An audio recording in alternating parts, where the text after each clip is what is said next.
Hi guys, this is Emmanuel here, your favorite special need coach. You're welcome to my channel.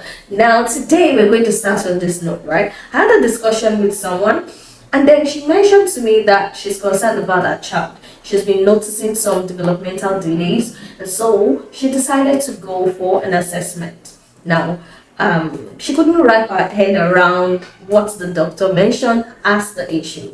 She told me that the doctor said that the child might have what we call virtual autism. Yes, so we're going to be discussing about that today on my channel.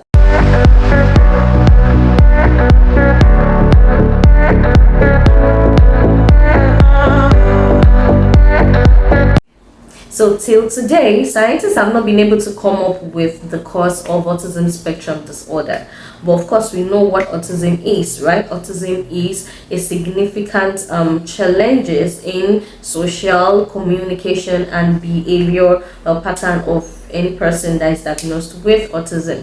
Now, how do you tell if the autistic symptoms you're seeing in a person or in a child, for instance, is virtual autism or is the major autism spectrum disorder?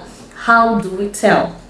Now, before we go into that, let's actually look at what is virtual autism. Is it even a thing? What's that? Is it something real? Should we be scared? What is virtual autism? Let's talk about that now. So virtual autism is a condition that is believed to occur when young children under the age of 3 are exposed to excessive screen time and so begin to display an autistic symptom-like tendencies. Okay, so that is what is called virtual autism. Alright, so there's been a study that shows that the prevalence of autism spectrum disorder has been on the rise, which is linked to overexposure, of kids under 3 to screen time. Parents, are you here? Please come. Let's talk. Really, we need to talk now. Well, it was said that children, that spends over 3 hours viewing the screen, under the age of 3, tend to have language delay and short attention span. That is what the study says. Now, let's look at this in another way again. When a child spends too much hours in a day in the virtual environment, the only stimuli, the child gets is probably visual and auditory, What about other stimuli that makes your brain, respond to your environment, like tactile sensation, like odor, taste, vestibular, just other sensation that makes you aware, makes you connect with your environment is missing. So the only stimulation, the only sensation the child is getting in the virtual space is just visual and audio. You will see that there is a form of deficit in the child's, brain development. Do you understand? So this can lead to speech delay. Yes, it can, because the child is not getting enough input in interaction, So this can lead to speech delay. It can even lead to, delay or different issues with cognitive abilities. It can even affect the child's negotiation to socially interact, with people around. Parents, if your child is displaying some form of autistic symptoms, and your child has an history of long hours of screen time at young age, probably between 6 months to I even see a lot of parents exposing their children to screen time from 4 months, 3 months. It's something else.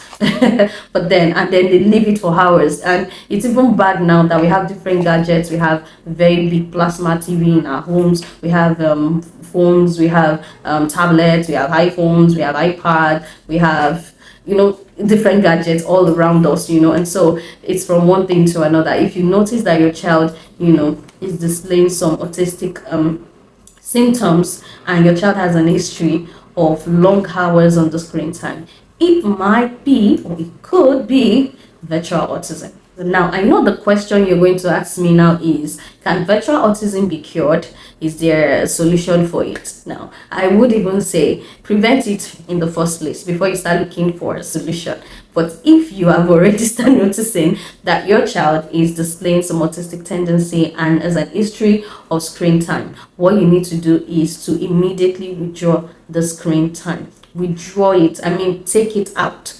Take it out. Finally, let your child start getting input in the environment. Let your start interact with people, interact with your environment. Do you understand? And thank God, this brain, there's a way you can teach the brain the brain is malleable, so there's a way you can teach the brain to begin to do something that is not used to doing before if you keep doing that thing. Do you understand? So all you need to do is to take out the screen time and replace it with more real time with your child. Social interaction, doing a lot of things together, hands-on learning. Let your child connect with you, connect with people around. Let them be aware of what is around them. Let them get a lot of stimuli, in all ways, through all their senses, not just visual, not just auditory. Feel, touch, smell, odor, everything. Let them have that input. Keep building it, and then I know that there would be a change. So parents, if you have young kids, try and reduce their screen time as much as you can. Let them play outside. Let them play outside. Is better. It's better than just giving them screen time. Oh, I know we are busy, right? I know that we have a lot of work to do. I am also busy. I'm a parent, so I know, but especially young kids under the age of 3. 2 hours screen time is too much. It's a lot. You can reduce it. And if you cannot take it away entirely, reduce it to the minimal. Just reduce it. Okay. When they grow older, okay, you can, start exposing them to some level of screen time, but under the age of 3, no, this is that formative, that exploratory age where they need the input, of the environment. They need to, be aware of this. It's like, you just give birth to a child. You're introducing the child to a new environment, and imagine the child entering into a natural environment and not communicating with that environment, and then the only environment you expose the child to is the virtual screen. That's just what the brain is getting. So you have to please work on that. Reduce screen time. So yes, there is something called virtual autism, and please, parents, be careful now. The autism is on the rise. I am in this field and I know, so please, let's be careful. Let's give the best to our kids. I know we love them so much, and God will keep them for us. So this is from me today. I hope you've learned something. If you have any question or you have any comments, just drop it. Let me hear from you. Let me hear from you. Let me get to know what you think about this virtual autism. But please, let's be careful. Thank you so much, parents. Thank you so much, everyone that have listened to me today. Please subscribe and share this video. Thank you so much. See you again next time. Bye for now.